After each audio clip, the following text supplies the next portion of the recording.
The government of Cuba successfully thwarted plans for a nationwide pro-democracy demonstration yesterday. The communist-led regime targeted organizers of the event, detaining some, surrounding the homes of others, and waging a media campaign to discredit them. John Yang has more on the rising tensions on the island and the impact here in the U.S. Judy, yesterday's planned demonstration was to build on this summer's pro-democracy protests.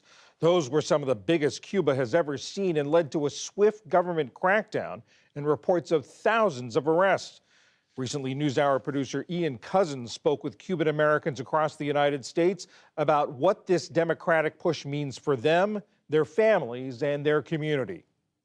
My name is Bertha Leal. I am 35 years old. I live in Miami, Florida. I was born in Cuba, so I am a first-generation Cuban. My name is Raymond Adderley, 17 years old, and I'm a third-generation Cuban American. My name is Dr. Marlene Batista. I am 49 years young. I am a first-generation Cuban American. My parents came from Cuba, and my brothers and I were all born here in the United States, thankfully. My name is Norberto Santana, Jr. As a Cuban American, it was an amazing thing to wake up on July 11th and watch virtually the entire island of Cuba hit the streets. It's something in Cuba that is extremely risky for people to do. It's starting to feel very similar to how it did back in the day. They're very scared of who's listening. When we talk to them, they're like, everything's fine, don't worry. And we're seeing all this stuff on the internet going like, everything's not fine. We were allowed a political refuge because of my mom's political prisoner history. She was 18, she tried escaping Cuba, and she was jailed for 2 years. I 100% stand with the Cuban people that are demanding their freedom and protesting and being jailed for it.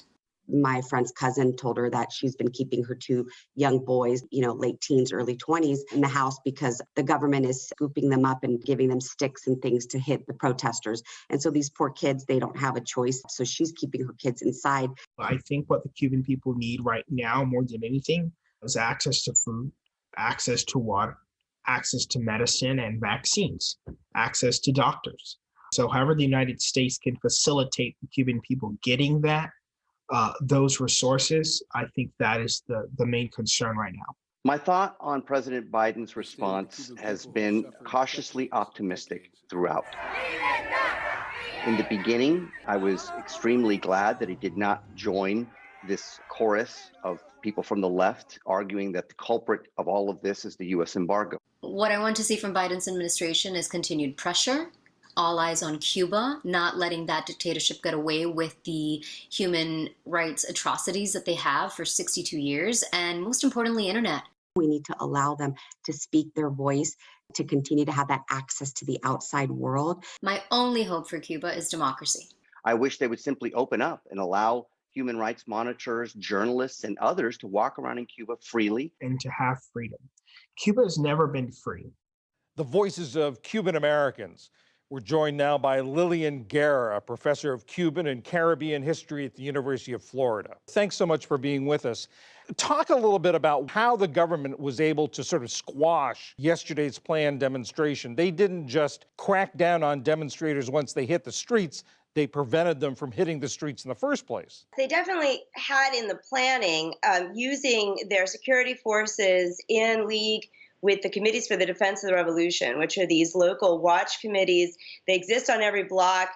For about 30 years now, they've been pretty passive, but in the last few years, they have taken command of doing things like going out and cordoning streets, which they did yesterday, also staking out the homes and keeping people under house arrest, not just for a 24-hour period, but for months at a time. They taunt the victims inside.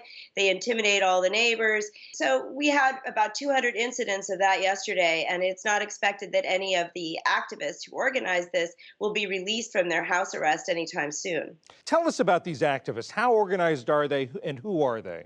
Well, certainly a lot of them are artists and intellectuals who have been in the game of protesting now for 2 years. This particular group that called for this protest was relatively new. It came out of the July 11th protest. It's called Archipelago. There are 36,000 members. It started on Facebook, and so it's really internet-based. 17,000 of them are in Cuba. And in particular, you have certain members, leaders of this, including a playwright named Junior Garcia, who has a long history of having been a student activist who protested the government leadership to its face years ago.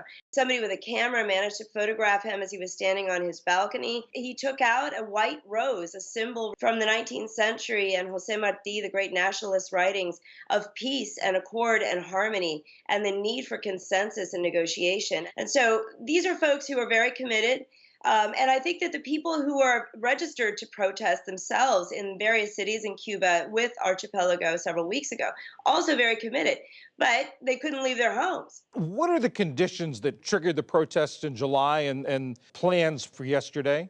Well, in the long term, it's been the total absence of democracy and the inability of Cubans to really have choices over their lives. So that has gotten incrementally worse, not just with poverty rising and then the sort of isolation, economic isolation to which Cuba has been subject thanks to the sanctions of the Trump administration, but it's been rising in part because people can't leave the island at all. I mean, the U.S. Has not been supplying any consular services.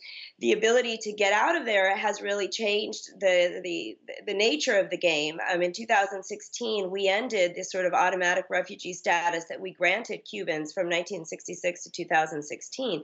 So you have a pressure cooker there, and you don't have the safety valve of exporting dissent and exporting discontent that the Cuban state has relied on for decades to get rid of really the most vocal and most talented opponents. What can the Biden administration do? And what should they do? They put out statements supporting the efforts for democracy, but what can they do? What more can they do? And what more should they do? Well, since all we have is words, and effectively taking the side of the protesters will really change very little. What we need is a statement of policy. We need to have a presence in our embassy there. We need to actually be out there providing consular services and ending the isolation. Bringing Americans to Cuba in any capacity will change the game there because they bring information, they bring knowledge, they bring goods, they give access and inspiration to entrepreneurs as well as to activists. And this is the kind of thing that the Cuban government cannot control. It cannot control the internet, no matter what it tries. All it can do is discredit those who use it and try to demonize and criminalize their use. Lillian Guerra of the University of Florida, thank you very much. Thank you.